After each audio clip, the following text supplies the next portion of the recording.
Pierre Gasly dropped by Red Bull. Here's how Netflix unveiled the story. Welcome to my F1 channel. Welcome to Pierre on Pole. My name is Pierre in pole position. In the lead up to Drive to Survive Season 3, we've been doing every single episode since Season 1. We are currently in Season 2, Episode 5, Great Expectations, all about Red Bull and Pierre Gasly. What did I expect from this title? Well, I expected a deep dive into what the great expectations are for a team, for a Formula One team or for a Formula One driver. And of course, they focused on this attention on Red Bull. So yes, I expected to find out exactly what they considered the expectation. What was the mark? What was the bar for Pierre Gasly to succeed at Red Bull? And I also expected to see a moment of truth from Pierre Gasly, whether or not we would really see what he was going through in 2019 season and why things just didn't work out. So the direction was, before we found out that Gasly has been dropped, the direction for me, it was a case of how will Pierre match up with Max? What are the sort of expectations for Pierre Gasly? Will he live up to the expectation? This is a driver who came from the junior team, or the sister team, brother team, however you want to call it, of Toro Rosso at the time, who was doing phenomenally well. He was really, really good. And so Red Bull brought him in when Daniel Ricciardo, of course, left the team. But very early on, you find out as well that Pierre hasn't had the best of starts of the season. In fact, he had 2 crashes in pre-season practice. So before the season even kicked off, he had two crashes, and Christian Horner even said it was up to €2 million worth of damage. So you already kind of get this direction of where things are. He's the underdog, things are on top of him. There's a lot of pressure mounting on Pierre Gasly, a young driver as well. And then they sort of flip back and forth with Max, because Max is also a young driver, however, a driver who is incredibly quick, incredibly confident, and Pierre, who is he's getting his feet wet in Red Bull. Bit of humour in the episode, of course. You've got Christian Horner back home with his wife, Jerry Halliwell, Spice Girl, Scary Spice, no, Ginger Spice, what am I talking about? And obviously with the family and kids, and Christian asks his children, who's your favourite Formula One driver? Young little girls, we're talking, if they're 10 and below probably. And one of them mentions Lewis Hamilton, which creates a bit of humour as well. And the other one says Sebastian Vettel, of course, formerly of Red Bull. So that was a bit funny. And then the last one was like, the youngest one was sort of like you to Christian Horner. So like, yeah, but that's not a driver. But yeah, and it was like, say Max. And so, yeah, and when he's posed with the question himself by his wife, he sort of, the way sort of Netflix kind of build it up, like he's about to say something or say someone. And in the end, he just says, whoever drives fast for me. So fair play to him. Yeah, it was just a bit of light bit of humor, which I like what Netflix do in each of these episodes. You get a bit of everything, all the emotions in one episode. Some episodes obviously lean to more other, lean more towards certain emotions more than others. However, in this one, you do get a bit of everything. And I'm just glad, because we came off the heels of the Mercedes one and the Niki Lauda tribute, and it was just a bit like, I could do with a bit of an uplift. So yeah, and that's probably why it took me a few days to even get recording on this one, because it was just a bit like, I got emotionally exhausted, if that makes sense. But we're back and we're here. Good bit of humour here. even the pronunciation of Ricciardo's name, Christian Horner was talking about Daniel Ricciardo leaving, and that's why they brought in Pierre. And even then he was like, was it Ricciardo? Have I said it right? It's not like we've only had him for 4 or 5 years. So it was hilarious that even he wasn't quite sure, because I'm not going to lie, guys, every time I see his name, I read Ricciardo, of course, right? But then people say Ricciardo. So let me know in the comment below. What do you guys think? Is it Ricciardo? Is it Ricardo? Why is there an I if we don't pronounce the I? Let me know. Aussies, let me know.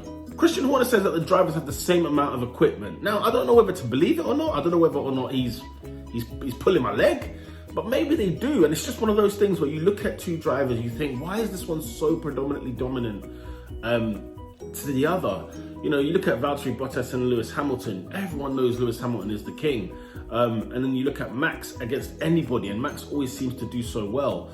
It's a strange one, and I don't know who to believe. Sebastian Vettel, Leclerc, when they were at Ferrari, what was the, it just doesn't, something just doesn't seem to add up. He might be telling the truth, I don't know, but I'm sure there's a few little nooks and crannies that are a bit different. So, but yeah, I took it with a pinch of salt, but I didn't know what to think or what to believe.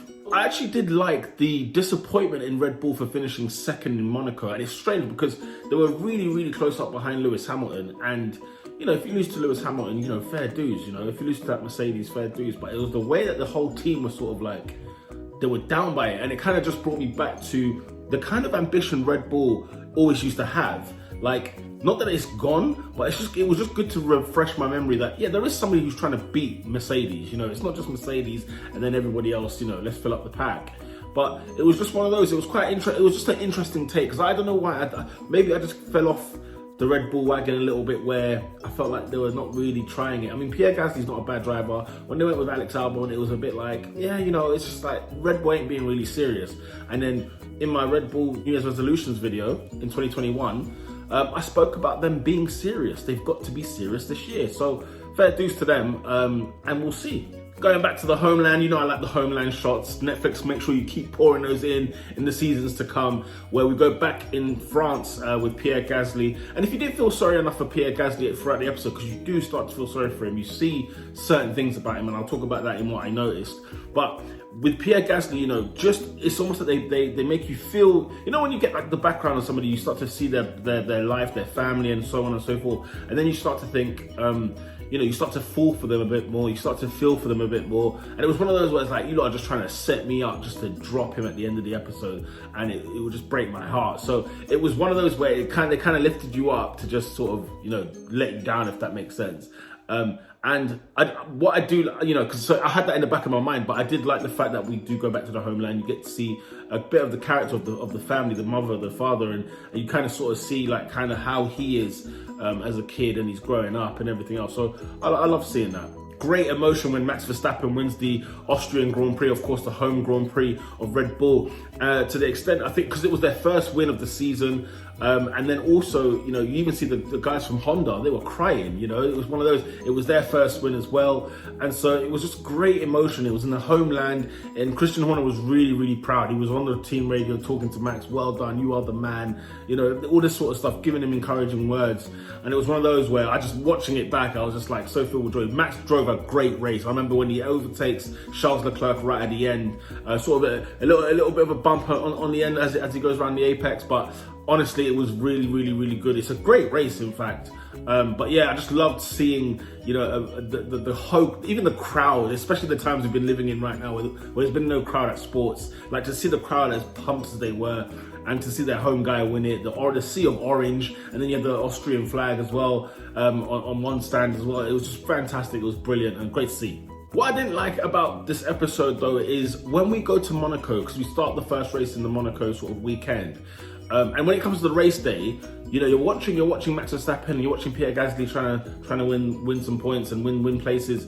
But then you also remember we've just come off the heels of the German episode, the Mercedes episode, and the Niki Lauda tribute episode, where that race was in Monaco as well. Lewis Hamilton wins that race. So as you're watching this one, you're thinking, well, hang on a minute, I already know how this ends, right? And don't get me wrong, we know how the season went last year and the years before. But when you're back watching it with like fresh eyes, you haven't looked back at that season for months, and you're looking at it with fresh eyes, it's okay to forget. You tend to forget, and then you're pleasantly reminded of actually what did take place.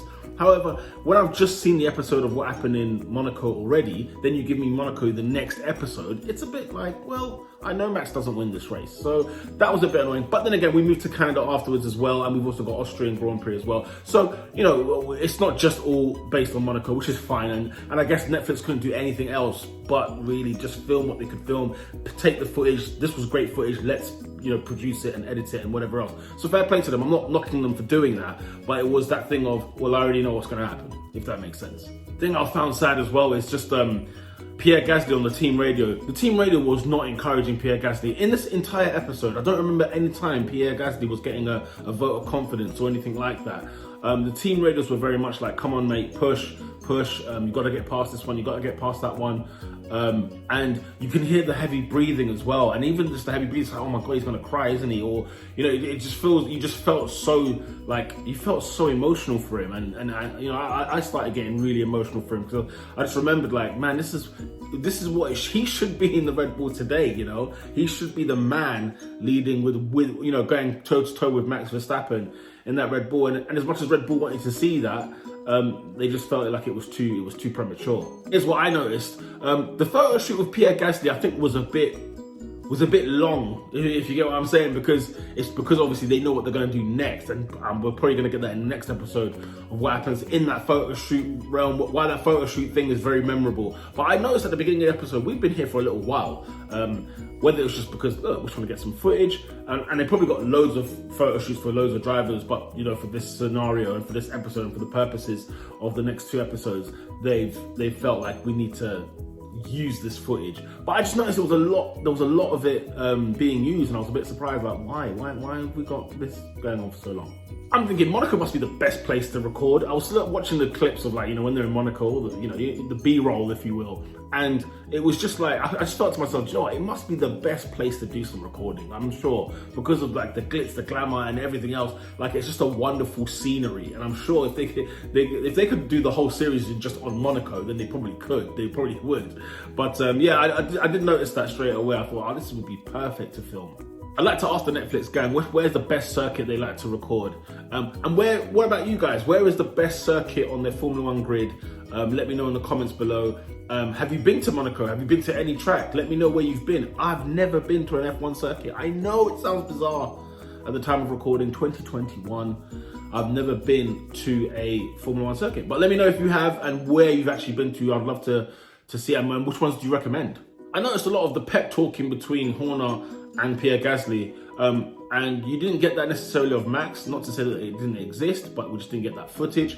But there was a lot of times where Christian is trying to encourage him before the races, before the weekend, and whatever else, and just telling him just to be easy, don't be no hero in the first lap, and things like that. If you make it simple, you'll go faster. And it was just all of those things where I was like, I wonder why, not even wonder why, but it was just such an interesting thing to notice that obviously Christian saw it from day that this is a man who is not up there. He's not performing well, but why is he not performing well? Well, it could be because of the confidence. It could be because he might be thinking too much. There might be too much going on. And it's just that sort of thing of just relax, take it down a notch, and you'll be fine. We've got a good car, he mentions a few times as well. We've got the car. So we just need you to get your act together and you'll be on your way. When you see teams on track, and you see like we saw the Haas car go by, we saw there was another team, obviously the Mercedes, you saw them go by, and you just sort of get a flashback of those episodes. Oh god, do you remember those? Do you remember that episode? Do you remember that one? And it was just one of those where it was just like, it took you back to a trip down memory lane that you probably just don't want to go back again. So check out the Haas episodes, check out the Mercedes ones as well, they'll be in the cards. I mean, it was just a lot. I loved how when an accident happened, so Ferrari I think got into a little change, a little contact with somebody, I can't remember who it was now, in Monaco, and the Red Bull mechanics got up and were like getting ready, okay, let's grab some tires and whatever. And in my mind I was like, why is that happening? But it just goes to show that obviously this is potential safety car situation, potential time to gain an advantage. And Red Bull were just on point. They were already one of the best mechanics in the world. They were on point, they were ready. And guess what? When Max came in to change tyres, he came out ahead of the Mercedes and it gave him a great advantage. I think he overtook Bottas in the pits. So it was just that, it's just the thing that I was just noticing, that just because, a Sauber's been hit doesn't necessarily mean you just sit back and just relax. You got to be on the pulse, because this could mean something for you, even though it's for another team happening somewhere else on the grid, which is nowhere near you. So yeah, it's just something I noticed and I also liked. Throughout this episode, you realize that Gasly is in his own head. I mean, there's constant times where he you got clips of him reading data of how fast, where he's slow. You saw all these kind of graphics and lines and whatever else. And it's that thing of, he kills himself, if that makes sense. He takes himself out of that Red Bull situation. Now, whether or not it's that case of, oh my God, I'm in a Red Bull, oh my God, it's against Max Verstappen, oh my God, X, Y, all of the above. And he's created more pressure than he needs to create on himself, and which is why he's not necessarily performing well. So I noticed that and I thought, man, if you just got out of your own head, you would have actually been okay. You'd have done well. You'd have been fine. If you finished if you finished like top 4, top 5 every single race, and maybe top 3 once in a while, Gasly would have been fine. He would have stayed in that Red Bull seat. But even Christian Horner mentions it, you know, it's that thing of like, he gets the paralysis by analysis, if you will. If he just stuck to what he remembers and what he knew, just make it simple, he would have been okay. He would have been fine. Yeah, it's such a shame. It's such a shame. And then Horner even talks on that, you know, if you don't drive on instinct anymore, then you shouldn't be in the seat. You shouldn't be here, because you're always thinking about how to, you know, you're always thinking about the analysis you've looked at. So when you're driving around that corner, you remembered, oh yeah, in that corner I did this, and instead I should do, you know, and for Horner, it was like, no, if he kind of just goes on his gut, if he goes with what he knows best, then he can fly.